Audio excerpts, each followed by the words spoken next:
आ जाओ। बहुत बहुत धन्यवाद।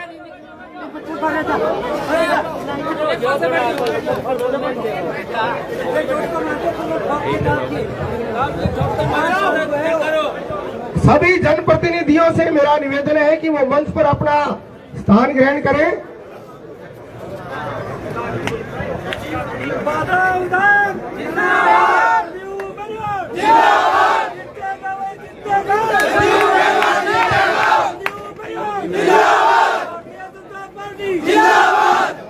बहुत बहुत धन्यवाद। अब आपके इस ऐतिहासिक ग्राम में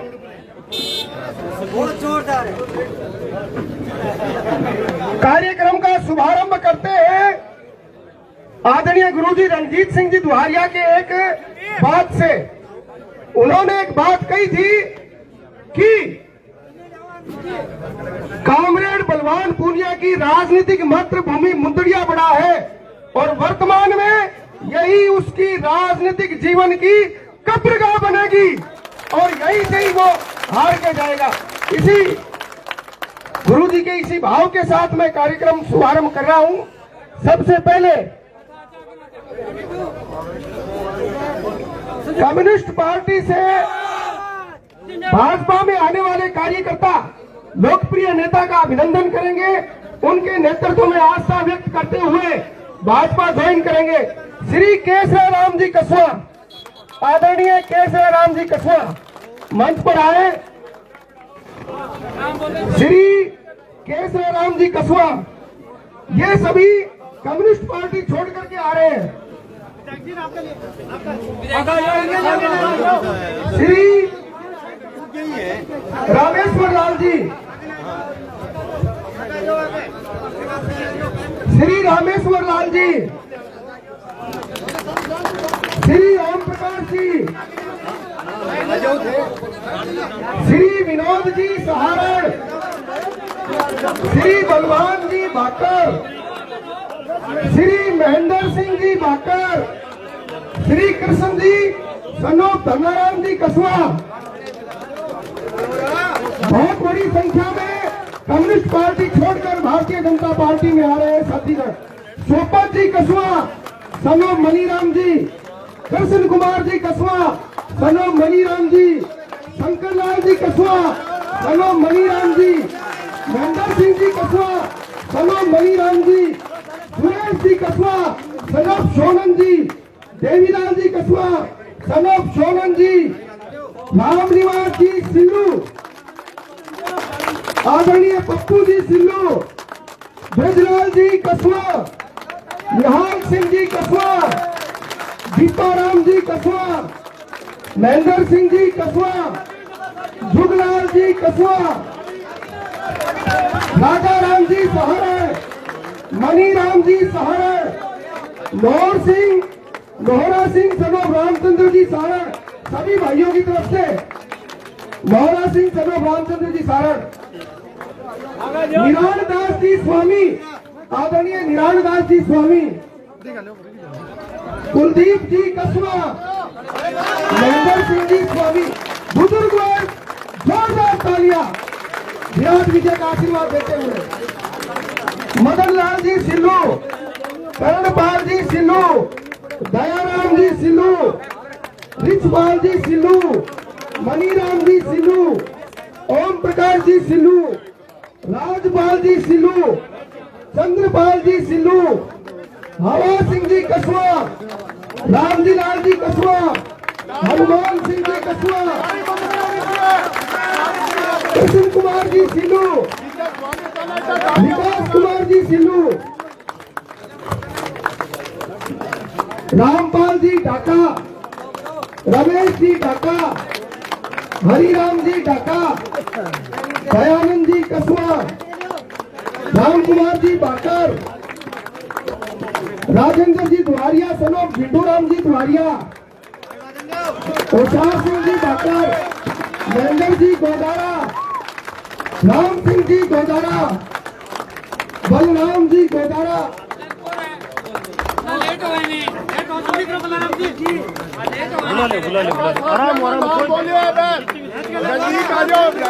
उशार सिंह जी बाकर, महेंद्र जी गोदारा, रामपाल जी गोदारा, राम सिंह जी गोदारा, बल्ला राम जी गोदारा, नथू राम जी कस्बा,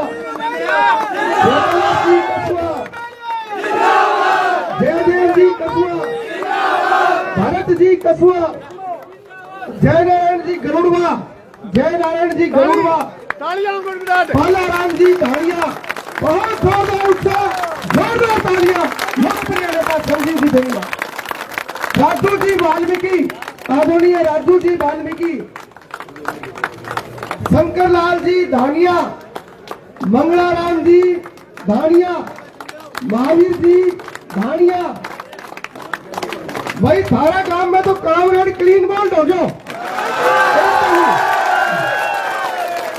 बद्री नारायण जी धानिया, हेमराज जी धानिया, मंगलाराम सनोप जगमाल जी धानिया, रामनिवास जी धानिया, मलकू राम जी वाल्मीकि, अमर सिंह जी दुहारिया, गुलाम सिंह जी दुहारिया, पूर्णा राम जी दुहारिया, गणेशा राम जी दुहारिया, राम जी दुहारिया, मणिपत जी दुहारिया,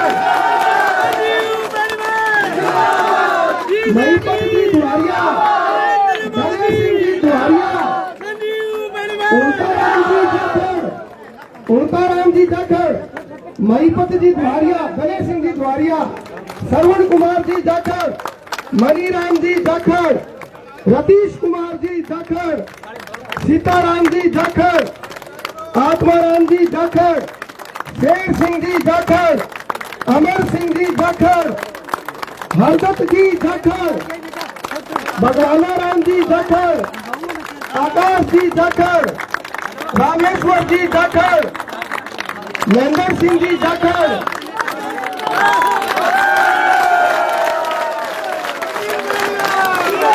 सुभाष जी जाखड़, चाननमल जी झाझड़िया, चाननमल जी झाझड़िया, सागर जी जाखड़, राजेंद्र जी जाखड़,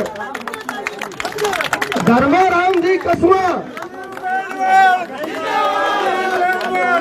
शेर सिंह सनोप रोहतास जी कस्बा, विशाल सिंह जी कस्बा, दयानंद जी भाकर, संजय जी जाखड़,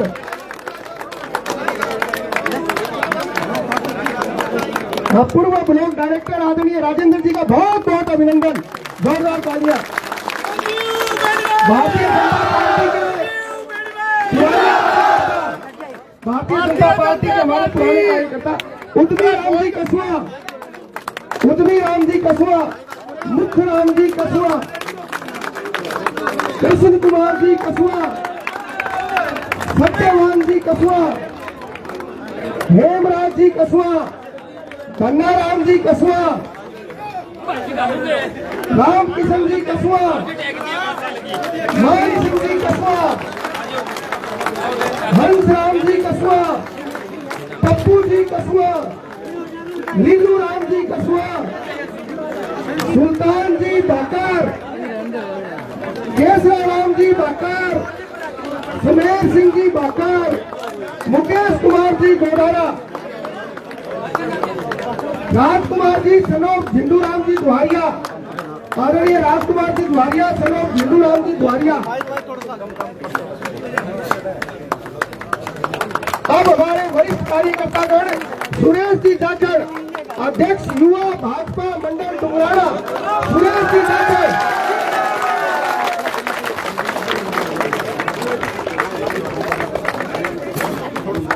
हमारे मध्य आदरणीय संदीप जी डूडी, हमारे बड़े भाई, जोरदार तालियों के साथ आपका बहुत बहुत अभिनंदन। आदरणीय सुरेश जी जाखड़, अध्यक्ष युवा भाजपा मंडल डुमराना, सिंगाराम जी सिल्लू, वरिष्ठ कार्य, जोरदार तालियां। सिंगाराम जी सिल्लू, भागमल जी सारण, पूर्व सरपंच प्रतिनिधि से निवेदन है कि संदीप जी का माल्यार्पण कर अभिनंदन वंदन स्वागत करें। भागमल जी सारण, पूर्व सरपंच प्रतिनिधि भागमल जी। रणजीत सिंह जी दुहारिया, आदरणीय गुरु जी रणजीत सिंह जी दुहारिया, हमारे दोनों ही वरिष्ठ नेताओं का माल्यार्पण कर अभिनंदन वंदन स्वागत करें।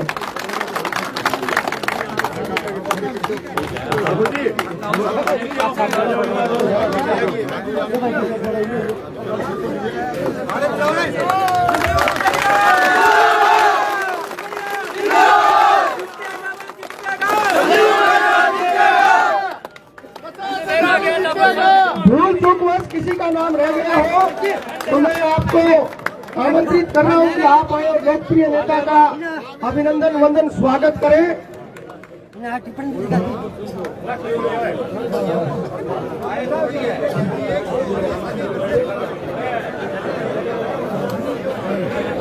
अब मैं निवेदन कर रहा हूं हमारे हनुमानगढ़ केंद्रीय सहकारी बैंक के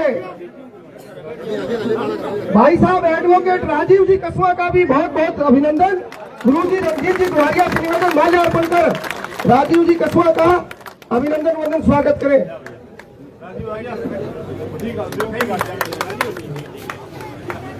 अब मैं निवेदन कर रहा हूं हिंदुस्तान के सुप्रसिद्ध सुविख्यात किसान नेता रहे चौधरी लालचंद जी डूडी के अनुज पुत्र, हनुमानगढ़ केंद्रीय सहकारी बैंक के चेयरमैन रहे, जिनमें हमें चौधरी साहब की झलक दिखाई देती है। जोरदार तालियों के साथ संदीप जी डूडी।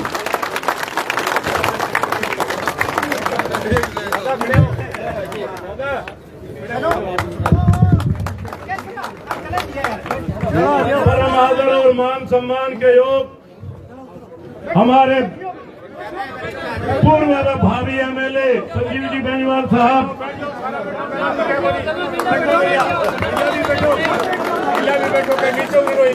एक बैठ जाओ, मेरे लिए सुन लो, 2 मिनट को मैं ज्यादा देर को नहीं उतारी।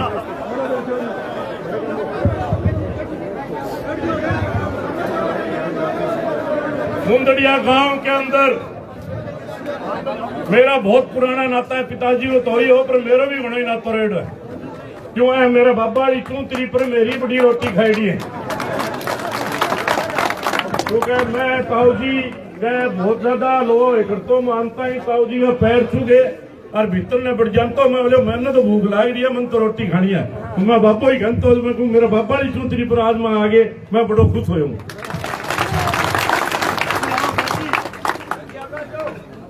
मेरा मुंदड़िया गाँव का मेरा बुजुर्गो आपनो बहुत ज्यादा संपर्क और बहुत ज्यादा सगरेड़ा, चाहे मेरा नानकाड़ा घर हुए, चाहे अपना मेरा बाबाड़ा परिवार हुए, चाहे वो दूसरों परिवार हुए, चाहे सीलवांगा हुए, चाहे जाखड़ा हुए, मतलब पूरे गांव सके ही हिस्सों लगाव रहे है कई को हद को नहीं। क्योंकि बाला तो उस सके मेरे तो घणो अच्छो तो सके तो रिश्तेदार पिताजी तो सगा कहता बाने क्यों बुआ जाखड़ा देडी और मैं नारी बांध के बांस अगर रखे कर तो सारा गांव सके ही बड़ी एक बहुत ही इसो प्यार हो चुका ही कोई हद को नहीं। और आज देख के सारा इकट्ठा और आ लगे जाने सारी पार्टी इकट्ठी हो गए, एक तय कर लियो आपा का अपन संजीव जी जितानो और ठोकर लगेगी भाई चाइनीज का नहीं तो आंगली कौन करनी जो को कितनों झूठ बोले आ बता जो चाइना वो समान हो नहीं जो जनता ही खराब हो जाएगा जो ये चाइनीज है 14 का हम कितनी बड़ी झूठ बोल के गयो अपने एरिया में कितनी झूठ बोली बोले मैं उद्घाटन ही कर दियो का रिपिया ही लगा दिया का देखो रहा इतना बड़ा झूठो ऐसे पापी ने धरती पर न्यू बता दो न्याय मिल जाओ के पापी ने पापी खातर भगवान थे हो बहने वो पुण्य पाप को कर्म और धर्म थे बहन चिताओगा और थे बा मोर मारोगा नहीं जब बहन पाप को घड़ियों पर क्यों तो मैंने फोड़ना है। बहुत बहुत धन्यवाद। सारा ठोकर लगेगी अपन सारा एक हो गए और संजीव भाजी जिताना है आना विधानसभा में भेजा है अपनी आगली की आप मांग मांगता रहे। मेरी भी आ जाऊंगा एक विनती है कि बैठे में मांग को ध्यान रखियो मैं कौन को क्या वो लेकिन कोशिश जरूर करियो। बहुत बहुत धन्यवाद। इतना ही टाइम दूंगा पर मैं पापी ने बख्शणों को नहीं है ये बात को ध्यान कर दियो। कोई घोड़ो छाणो मैंने वोट दिया मैंने आज जरूर बहुत बहुत धन्यवाद। राम राम। बहुत बहुत धन्यवाद भाई संदीप जी। मैं केशव राम जी सनोफ दरिया सिंह जी कस्वा का भी बहुत बहुत अभिनंदन करता हूं। जो अपनी तरफ से ही अपनी गाड़ी के साथ चुनाव प्रचार में लगे हुए हैं, आपका बहुत बहुत अभिनंदन। हमारे लोकप्रिय नेता संबोधित करें उससे पहले कम्युनिस्ट पार्टी छोड़कर हमारे साथ बहुत मेहनत कर रहे पूर्व छात्र संघ अध्यक्ष और आपके पड़ोसी गांव के संक्षिप्त उद्बोधन के लिए आदरणीय दलवीर सिंह जी बिजानिया को आमंत्रित कर रहा हूं। धन्यवाद।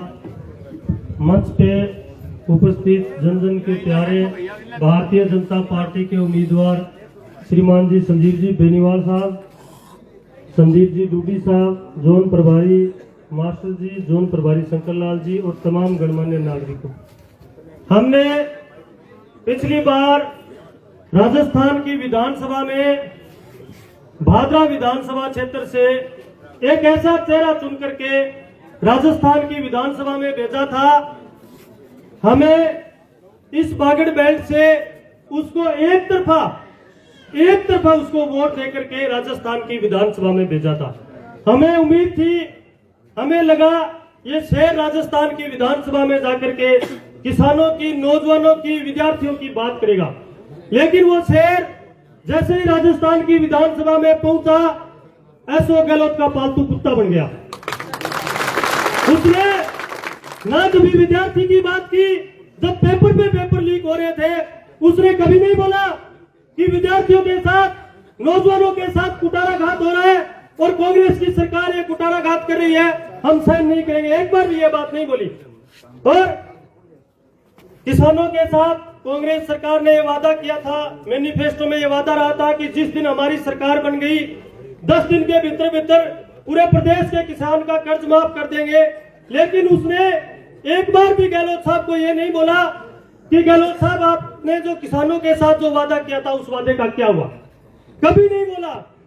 और हमारा मुख्य मुद्दा था उस स्कूल में, अपने मुंदड़िया बड़ा के उस स्कूल में हम जब सभा करने के लिए आते थे 14 बिरानी गांव को नहरी करने का सबसे बड़ा मुद्दा अपना ये था। इसके लिए हमने पूरे गांव के लोगों से पूछना चाहता हूं कि कहां है वो 100 करोड़ रुपए, एक भी कहीं ईंट लगी है क्या 100 करोड़ रुपए की? झूठा आदमी है, एक नंबर का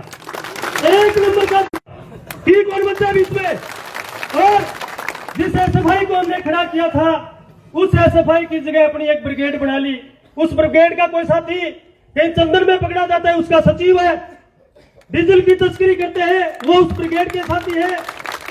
और ये बार बार ये बता रहे हैं मेरी सैलरी 1,42,000 रुपये। भाई जी तन कौन बुझा है, मैं पढ़िया लिखा मन बेरो है, प्रधानमंत्री सैलरी कितनी है, जज की सैलरी कितनी है, मास्टर की सैलरी कितनी है? हमें ये बता कि वो 100 करोड़ रुपए कहां है, ये जवाब है। हमें ये बता कि सिर्फ एक गोटिया की कंपनी की, भाटी वाले गोटिया की कंपनी से सारी सड़कें बनाई है, ये बता तेरा हिस्सा कितना है उसमें? तू हमें ये बता कि इतने भारी मात्रा में करोड़ों रुपए का चंदन बरामद हुआ, 13 सदस्य उसमें गिरफ्तार हुआ, 13 उसमें हिस्सा कितना है? जब बात बतानी चाहिए थी, जनता के सामने पारदर्शिता से रखनी चाहिए थी, वो बात उसने छुपाए रखी। झूठ पे झूठ बोलता गया, झूठ पे झूठ बोलता गया। अब बोल रहा है मैं बिरान से जीत रहा हूं, मैं बिरानी से जीत रहा हूं, वहां से कहीं नहीं जीत रहा, कहीं। ये बागड़ बेल्ट में रखे हैं लोग। मैंने बिरानी में भी बोला था, बिरान में भी बोला था कि वो बोल रहा है कि बागड़ तो मेरा एक तरफा है, कठे एक तरफा। विधायक जी को कहना चाहते हैं बम्पर वोटों से जिताएंगे आपको, राजस्थान की विधानसभा में भेजेंगे। और उस झूठे आदमी को हम इतना करारा जवाब 25 तारीख को वोट की चोट से देंगे। उसका जो चिप्स का पैकेट है ना, चिप्स का पैकेट है और कुछ नहीं है। जिस दिन 3 तारीख को रिजल्ट आएगा, रिजल्ट देख लेना और आप यहाँ मुंह दिखाने लायक नहीं रहोगे।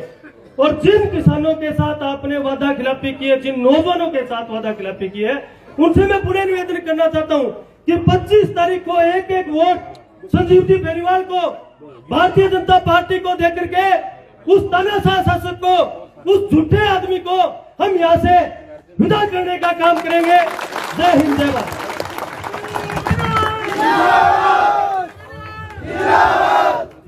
बहुत बहुत धन्यवाद आपकी इस बहुत ही ऐतिहासिक और विराट सभा में। अब मैं हमारे लोकप्रिय नेता को आमंत्रित करूं, उससे पहले संजीव बेनीवाल, भाई संदीप डूडी, एडवोकेट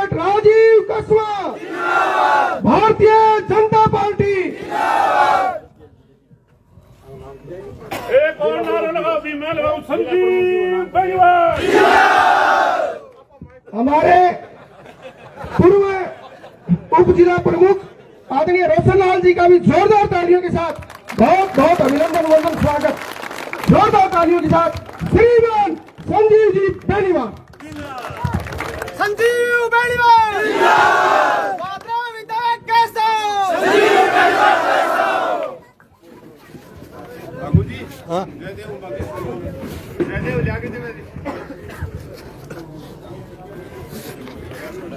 मंच पर विराजमान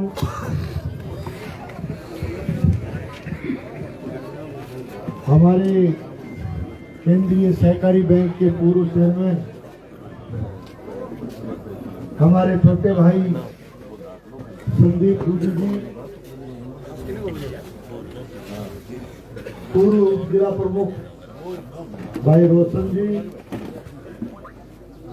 हमारे मंडल अध्यक्ष जी और मंच पर विराजमान सभी सम्मानित हमारे सरपंच साहिबान, पंचायत समिति के जिला परिषद के भी सभी सम्मानित सदस्यगण, जनप्रतिनिधिगण, नेतागण, पार्टी के सम्मानित पदाधिकारीगण, गांव के परम आदरणीय बुजुर्गों, मान और सम्मान के योग्य युवा साथियों, माताओं बहनों, प्यारे बच्चों, प्रेस के मेरे आदरणीय बंधुओं और कार्यकर्ता बंधुओं। वैसे तो मेरे से पूर्व वक्ता के रूप में भाई संदीप जी ने और दलबीर जी ने आपको सारी बातें विस्तार से बताई। सबसे पहले तो मैं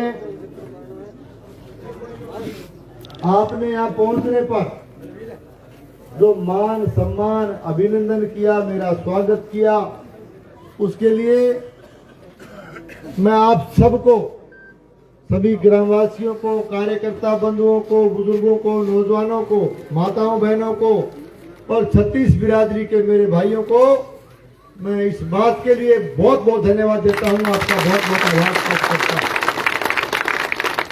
हूं। और गांव के बाहर से लेकर के यहाँ तक जो युवा कार्यकर्ता स्वागत के द्वारा लेकर के आए, उन युवा साथियों का भी तहे दिल से बहुत बहुत धन्यवाद और आभार व्यक्त करता हूं।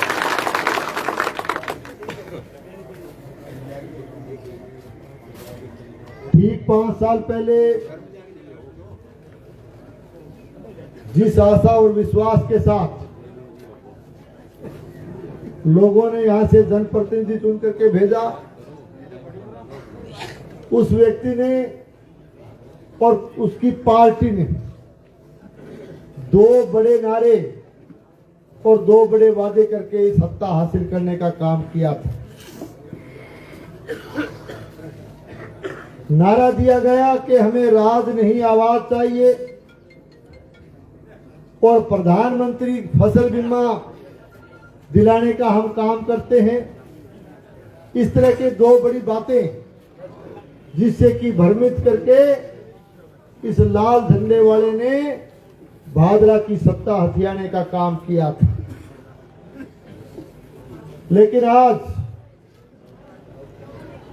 जहां तक आवाज का सवाल है, वो आवाज जिसको भादरा क्षेत्र की जनता ने बुलंद करके भेजा था, वो जयपुर पहुंचते पहुंचते न केवल ठंडी पड़ गई, बल्कि गहलोत साहब की झोली में जाकर के बैठ गई, कांग्रेस की सरकार की झोली में जाकर के बैठ गई। जो व्यक्ति भारतीय जनता पार्टी के साथ साथ कांग्रेस को भी बराबर कांग्रेस की मुखालफत करता था, सिद्धांत की बात करता था, ये उसकी दोहरी नीति और दोगलापन का प्रमाण है कि जयपुर पहुंचते ही उसी कांग्रेस की सरकार से हाथ मिला लिया, उसी कांग्रेस से हाथ मिला। और वैसे तो सीपीएम का अगर चरित्र चित्रण करें तो इनका इतिहास ऐसा रहा एक तरफ तो भादरा का चुना हुआ प्रतिनिधि कांग्रेस के साथ हाथ मिलाता है, गले मिलता है, सरकार को बचाता है, सरकार का समर्थन करता है और 5 साल तक राज के मजे लेते हैं। और दूसरी तरफ इसी जिले के चाहे संगरिया के हो, पीलीबंगा, हनुमानगढ़ के कॉमरेड लोग, सीपीएम के लोग लगातार इसी सरकार का विरोध करते हैं। ये दोहरी नीति है, ये दोगलापन है। आवाज का जहां तक सवाल है, आवाज का नाम केवल चुनाव के लिए लिया गया, केवल इनको राज चाहिए था और राज के लिए इन्होंने सारे सिद्धांत ताक पर रख दिए। आवाज का जहां तक सवाल है, चुनाव के समय जो बड़े वादे किए थे कांग्रेस की सरकार बनाने के लिए कांग्रेस पार्टी ने कि हम किसान का संपूर्ण कर्जा माफ करेंगे और शिक्षित बेरोजगार नौजवानों को बेरोजगारी भत्ता देंगे। लेकिन आज मैं पूछना चाहता हूं कि राजस्थान सरकार में लगातार हमारे यहाँ के शिक्षित बेरोजगार नौजवानों के भविष्य को अंधकार में डाला गया।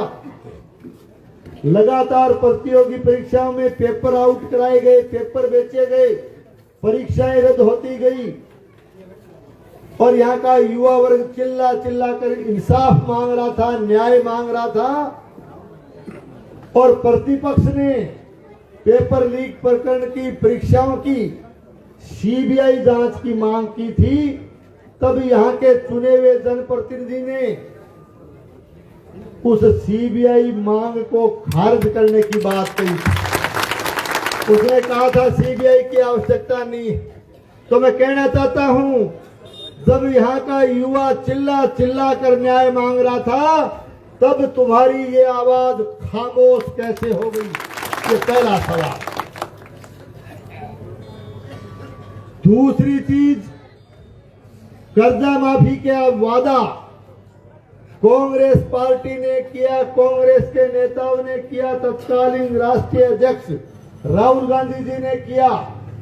लगातार आप सरकार में रह करके आपने राज के मजे लिए हैं। लाल झंडे वाले से पूछना चाहता हूं कि आपने उस कर्जा माफी की बात को मुख्यमंत्री जी के सामने विधानसभा में रखना और यहाँ तक कि आप राहुल गांधी जी से मिलकर के मांग करते, तो कर्जा माफी के नाम पर तुम्हारी आवाज खामोश कैसे हो गई? ये दूसरा सवाल।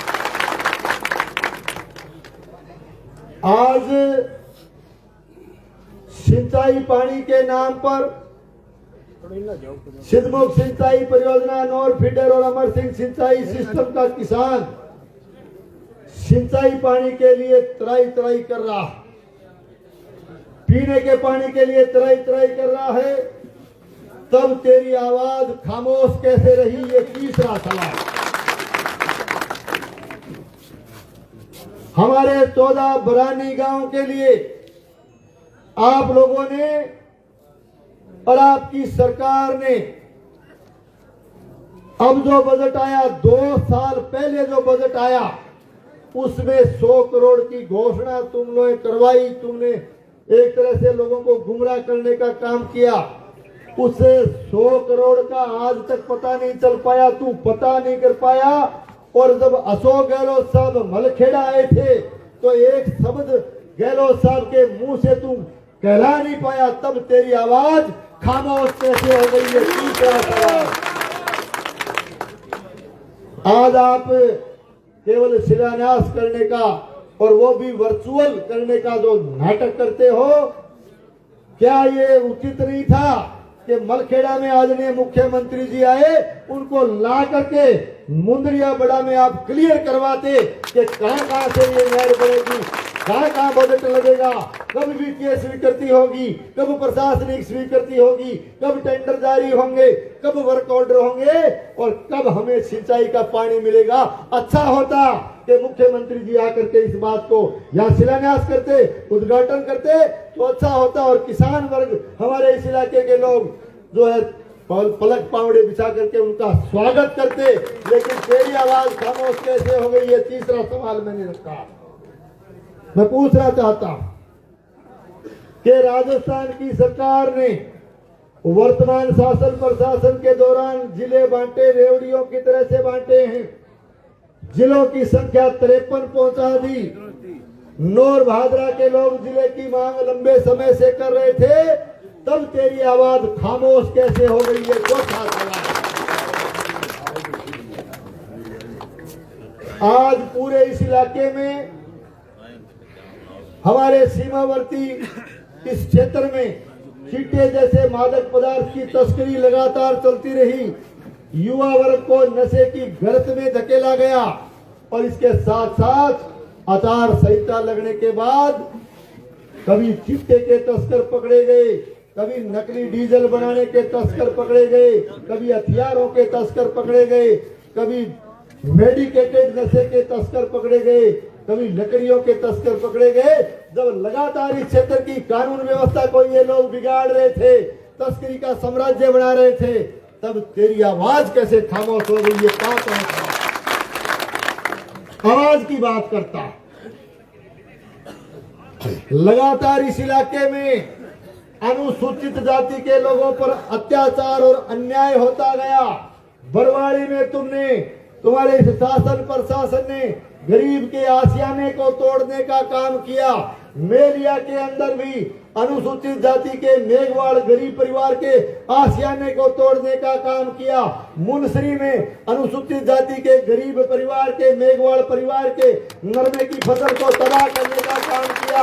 और इसके साथ साथ मरखेड़ा में न्याय मांगने वाले एक बच्ची के लिए न्याय मांग रहे थे, उन अनुसूचित जाति के लोगों को रातों रात पुलिस उठा करके ले गई, थाने में बंद रखकर रात भर मारपीट की गई। तब तेरी आवाज खामोश कैसे हो गई, ये छठा सवाल है।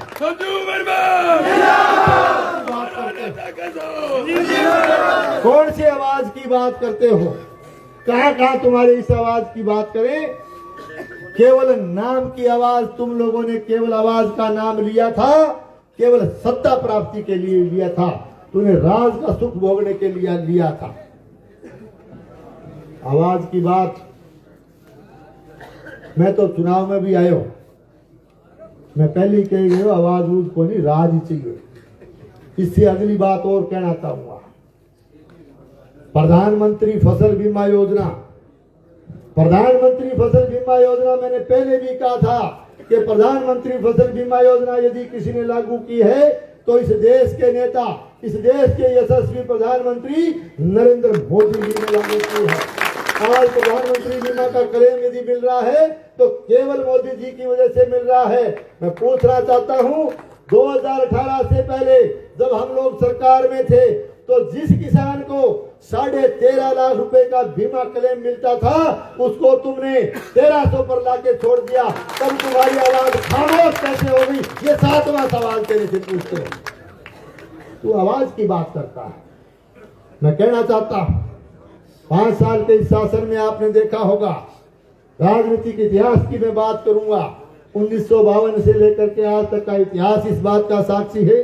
चुनाव किसी ने लड़े होंगे, चुनाव लड़े जाते रहेंगे, लड़े भी गए हैं, विचारधाराओं की लड़ाई चलती रहती है, राजकाज पलटते रहते हैं, पार्टियां आती रहती है, नेता भी आते रहते हैं, उम्मीदवार भी आते रहते हैं। चुनाव हमने भी खूब लड़े हैं, हमारे बीच में भाई संदीप जी बैठे हैं, इनके सामने, इनके पिताजी के सामने चुनाव लड़ा है, इनकी माताजी के सामने भी चुनाव लड़ा है, मैंने इनके बड़े भ्राता श्री के सामने भी चुनाव लड़ा है। लेकिन चुनाव लड़ना अलग बात है। लेकिन ये बैठे हैं आज भी भाईचारे की तरह, हम कह सकते हैं कि हमने हमेशा इस इलाके के भाईचारे को बना करके रखा। और हमारे अलावा भी अनेक लोग, अनेक परिवार जो राजनीति में आपकी सेवा करने आए, सब लोग इसी बात की हामी भरते थे, इसी बात के साक्षी बनते थे कि भादरा का भाईचारा बना रहना चाहिए। भादरा में हार जीत चलती रहेगी, लेकिन हमारा सामाजिक जो भाईचारा है उसको बना करके रखेंगे। इसी एक आधार को मान करके, इसी सिद्धांत को मान करके जितने भी लोगों ने राजनीति की, सबने सेवा करने का काम किया। आपने देखा होगा 1952 से लेकर के आज तक का इतिहास, पहली बार आपने महसूस किया होगा कि भादरा में रंजिश की राजनीति की गई। ये राजनीति को कौन सी दिशा में ले जाना चाहते हैं, समझने की आवश्यकता। रंजिश की राजनीति की गई है, और जिनसे विचार नहीं मिलते उनको टारगेट बना बना करके उनसे दुश्मनी निकालने का काम किया गया और लगातार सत्ता के नशे में आकर के लोगों को तंग और परेशान करने का काम किया गया। ये राजनीति है। इस तरह की राजनीति आपने 5 साल तक देखी और अभी सारो कर्म करके और अभी मैं 2-3 दिनों देखने ला रही हूँ। कल धानी स्वामियान में चले गए मैं 7 बजे 8 बजे 8-1 बजे पूछते और मैंने बोले भाई जी थे तो 8 बजे आया हो तो वो के बात होगी लेट हो गए नहीं नहीं लेट को नहीं दिल्ली तो 5 बजे ही आ रहे हो मार्केट दिल्ली कहे वो दिल्ली है दिल्ली वाली तो कहे वही कोनी हो दिल्ली तो कोनी हो कहे वही लेकिन क्या दिल्ली है तो दिल्ली तो 5 बजे ही आ गए तो मैं 5 बजे मीटिंग कर गयो कि कहेंगे मीटिंग कर गयो 5-7 घड़ा में कहो माफी दे दो माफी मांगतो फिरो तो माफी मांगतो फिरो तो माफी को तो देखो वो भाई संदीप बैठे और पुरानिया साथी बैठे और मेरा कई बुजुर्ग बैठे हैं। भादरा में माफी की परंपरा है कि माफी को रिवाज है कि माफी की कोई परिपाटी है कि कोनी नहीं कतई कोनी। तो मेरो कहने का मतलब वो है कि थे आप परंपरा बदल ना दियो थे रिवाज बदल ना दियो गलतू के माफी की रिवाज ना बदल दियो। मैं थाने याद दिलाना चाहूँ जो भूली है तो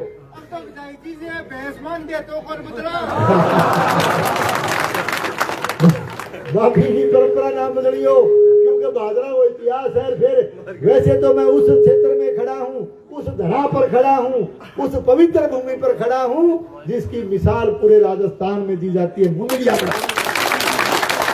मैं हमेशा कहता हूँ मैं क्या करूं मेरे सगे गए एमएलए रेडार जयपुर में मिले दिल्ली में कई नेता मिले तो मैं कहे यार भादरा की राजनीति तो बहुत तकड़ी है बहुत जागरूक है। मैं कहा बिल्कुल जागरूक है थाने राजनीति में डिग्री लेनी है तो भादरा आ जाइए कॉलेज मुद्दे है और जे थाने जे पीजी करनी हो जे पीएचडी करनी हो तो मुंदरिये चला जाइयो भाटी चला जाइयो कॉलेज चला जाइयो दुनिया में बने को हमारी राजनीति है। तो हम तो उस स्थान पे खड़े हैं तो इसलिए माफी वाली बात तो आपने बिल्कुल गंभीरता से इसको याद रखना मैं याद दिलाना चाहूंगा। माफी को तो है दिल्ली ने भी बता दूं मिले तो कल एक मीटिंग ही चुनाव आयोग की लेकिन आयोग को नहीं मिला तो इनको को बड़ा माफी मांगो तो बिरा बावड़ा।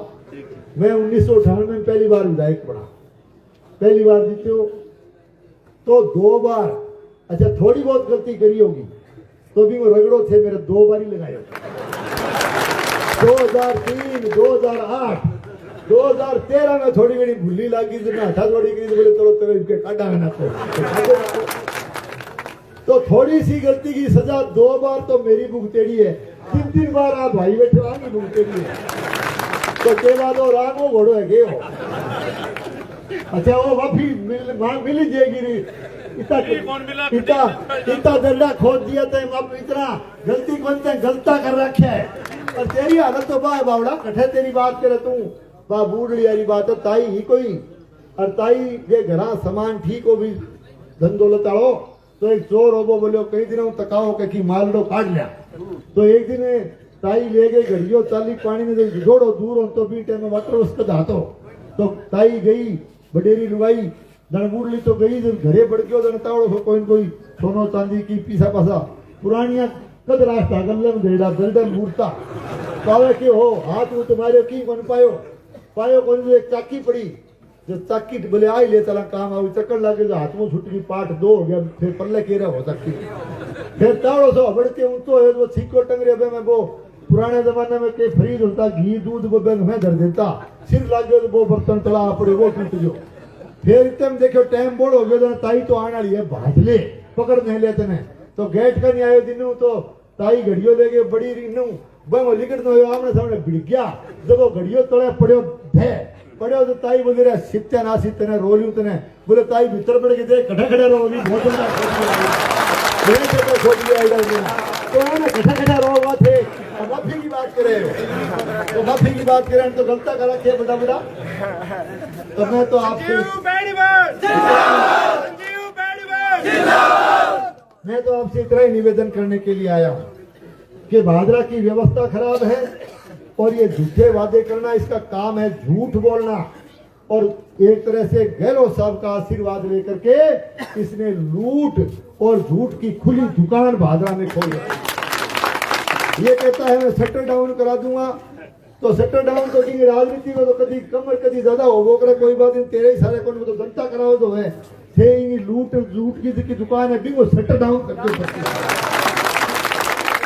मैं कहना चाहता हूं एक तरह से इनके चेले चपाटों ने यहाँ भादरा का बड़ा जो है एक तरह से माहौल का खराब करने का काम किया है। तस्करों को इन्होंने पनाह दी है, गुंडागर्दी इनके चेले चपाटों ने खूब की है। आप मेरे हाथ मजबूत करें, भारतीय जनता पार्टी का राज बनने वाला इस कार्यकर्ता को जिता करके भेजे। मैं कहना चाहता हूँ या तो ये गुंडागर्दी छोड़ देंगे, नहीं तो भादरा छोड़ देंगे। इस तरह की ये बात करते हैं, भादरा में इस तस्करी के साम्राज्य को जो है समाप्त करने का काम किया जाएगा, ये भी मैं कहना चाहता हूँ। और दूसरी बात एक और कहूंगा कि जहां तक इनके पुलिस के जो है अधिकारियों ने, पुलिस और प्रशासन के अधिकारियों ने इनके इशारे पर कठपुतली की तरह नाचने का काम करते हुए भादरा की भगवान रूपी जनता को तंग और परेशान करने का, गैर कानूनी तरीके से लोगों को परेशान करने का काम किया है, मैं उनको भी आगाह करना चाहता हूँ। और 25 ने दोटो मार दो से गुंडागर्दी करनी हुए और चाहे इशारे पर नाचनी हुआ, सारा ने बिल में बांट दिया। ये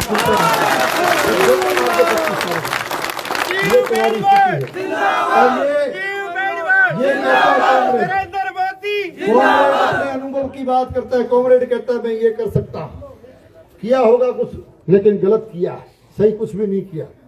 और मैं ये भी कहना चाहता हूँ 1998 से 2003 तक आपने मुझे मौका दिया, 2013 से 2018 तक भी मौका दिया, तो मैं क्रिकेट की भाषा में बता दूं 2098-2003 तक भाई वनडे क्रिकेट खेली और 13-18 टेस्ट मैच भी खेल के देख लियो।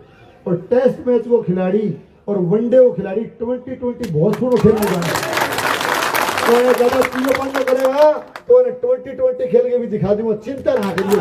देखो वोट को मार दो, वोट को मार दो। आपने मान सम्मान किया, अभिनंदन किया। एक बात और कहना चाहूंगा कि पूरे भादरा क्षेत्र में, मुंदरिया बड़ा में भी सब जगह लोग इसके कुशासन से तंग आकर के बड़ी संख्या में हमारे बहुत ही बुद्धिमान लोग, जागरूक लोग, इस समाज से भी लोग, अनेक तरह के कार्यकर्ता माकपा छोड़ करके और जो स्वाभिमानी लोग हैं, मैं कहना चाहता हूं, मैं उनके स्वाभिमान को सलाम करता हूं। स्वाभिमानी लोग उस पार्टी को छोड़ करके भारतीय जनता पार्टी में शामिल हुए हैं, उनका मैं इस पार्टी रूपी परिवार में अभिनंदन करता हूं, स्वागत करता हूं। उनको मैं विश्वास दिलाना चाहता हूं कि आपके मान और सम्मान में किसी तरह की कमी नहीं आने देंगे।